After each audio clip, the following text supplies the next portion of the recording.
दोस्तों, आज की कहानी में आपका स्वागत है। कहानी शुरू करने से पहले कमेंट करके जरूर बताइए कि आप हमारी वीडियो कहां से देख रहे हैं और वीडियो पसंद आए तो लाइक करें और चैनल को सब्सक्राइब जरूर करें।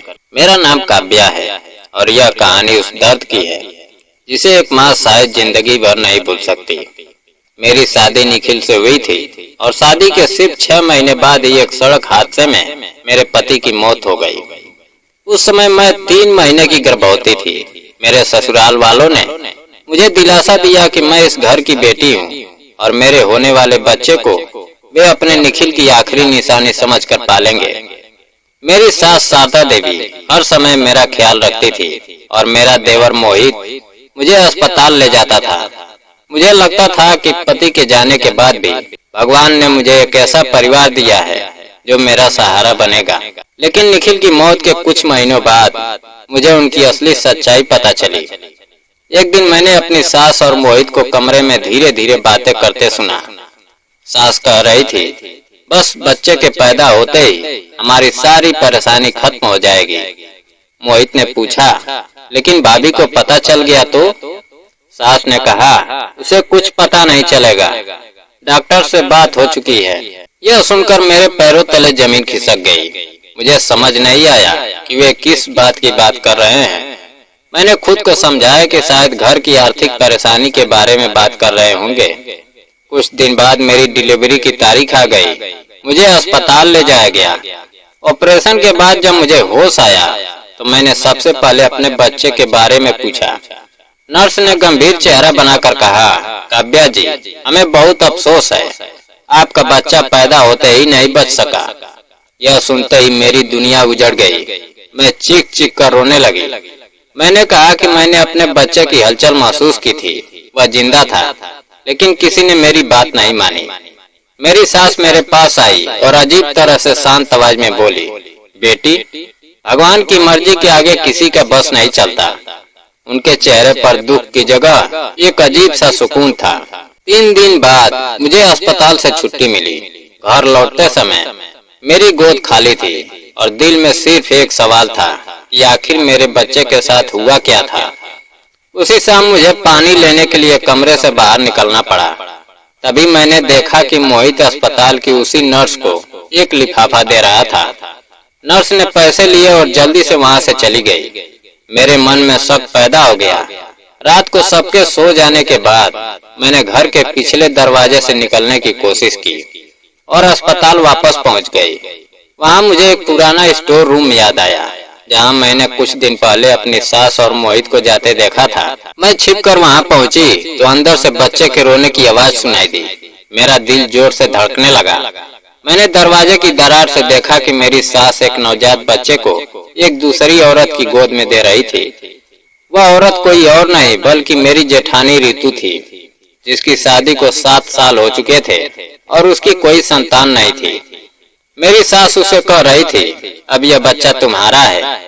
हमने काव्या को बता दिया है कि बच्चा मर गया। इसके बदले जो पैसे तय हुए थे वे हमें मिल चुके हैं। यह सुनते ही मेरे होश उड़ गए। मेरी सास ने मेरी कोख से जन्मे बच्चे का सौदा कर दिया था। मैं दरवाजा खोलकर अंदर जाने ही वाली थी कि अचानक मेरा सिर घूम गया और मैं बेहोश होकर गिर पड़ी। जब मुझे होश आया तो मैं अपने कमरे में बंद थी। सास मेरे सामने खड़ी थी। मैंने रोते हुए अपना बच्चा मांगा तो उन्होंने बेरहमी से कहा, अब वह बच्चा ऋतु का है, तुम विधवा हो, अकेली हो, तुम्हें बच्चे की जरूरत भी क्या है? उसके घर में तुम्हारा बेटा राजकुमार की तरह रहेगा। मैंने गुस्से में कहा कि मैं पुलिस के पास जाऊंगी, लेकिन सास ने धमकी दी कि वे मुझे पागल साबित कर देंगी। उन्होंने कहा कि अस्पताल के रिकॉर्ड तब तक बदल दिए गए हैं और कोई मेरी बात पर विश्वास नहीं करेगा। मैं पूरी रात अपने बच्चे के लिए रोती रही। मुझे लगा भगवान ने भी मेरा साथ छोड़ दिया है। तभी आधी रात को मेरी खिड़की पर दस्तक हुई। बाहर वही नर्स खड़ी थी। उसने हाथ जोड़कर कहा, मुझे माफ कर दीजिए, मैंने पैसों के लालच में आपका बच्चा मृत बताने का झूठ बोला था, लेकिन मैं यह पाप अपने दिल पर नहीं रख पा रही हूँ। उसने मुझे बताया कि उसके पास मोहित के पैसे देने की रिकॉर्डिंग और अस्पताल की सीसीटीवी फुटेज की कॉपी है। उसने कहा कि अगले दिन ऋतु के घर बच्चे का नामकरण समारोह है और वहीं सबके सामने सच उजागर किया जा सकता है। अगली सुबह नर्स ने मुझे किसी तरह घर से बाहर निकाला। मैं दर्द से करा रही थी, लेकिन मेरी ममता मुझे आगे बढ़ा रही थी। हम रितु के घर पहुंचे। वहाँ बड़ी पार्टी चल रही थी। मंच पर रितु और उसका पति मेरे बच्चे को गोद में लेकर बैठे थे। मेरी सास और मोहित मेहमानों के सामने मुस्कुरा रहे थे। मैंने जैसे ही अपने बच्चे को देखा, मेरी आंखों से आंसू बहने लगे। मैं सीधे मंच पर पहुंची और चिल्ला कर कहा, यह बच्चा मेरा है, इसे मेरी कोख से छीना गया है। सब लोग मेरी तरफ देखने लगे। मेरी सास ने तुरंत कहा कि मैं सदमे के कारण पागल हो गई हूँ। तभी नर्स आगे आई और उसने सबके सामने पूरी सच्चाई बता दी। उसने पैसे की रिकॉर्डिंग और सबूत दिखा दिए। रितु का पति भी यह सुनकर स्तब्ध रह गया। तभी मेरे बच्चे ने जोर जोर से रोना शुरू कर दिया।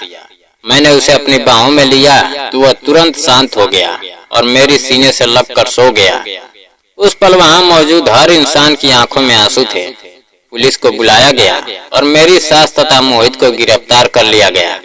रितु ने भी अपने किए पर माफी मांगी, लेकिन मैंने उससे सिर्फ इतना कहा कि माँ बनने की चाहत गलत नहीं थी, मगर किसी दूसरी माँ की कोख उजाड़कर अपनी गोद भरना कभी सही नहीं हो सकता। कुछ समय बाद मेरा बच्चा मेरे पास था।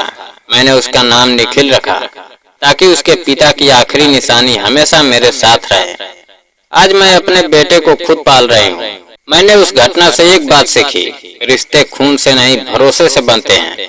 और जिस दिन कोई इंसान लालच के लिए माँ की ममता का सौदा करता है, उसी दिन उसका सबसे बड़ा पतन शुरू हो जाता है। मेरे बच्चे को मुझसे छीनने की कोशिश की गई थी, लेकिन एक माँ की ममता और सच्चाई ने आखिरकार उसे वापस मेरी गोद में ला दिया। दोस्तों, अगर कहानी पसंद आई हो तो वीडियो को लाइक और चैनल को सब्सक्राइब करना ना भूलें। जय हिंद।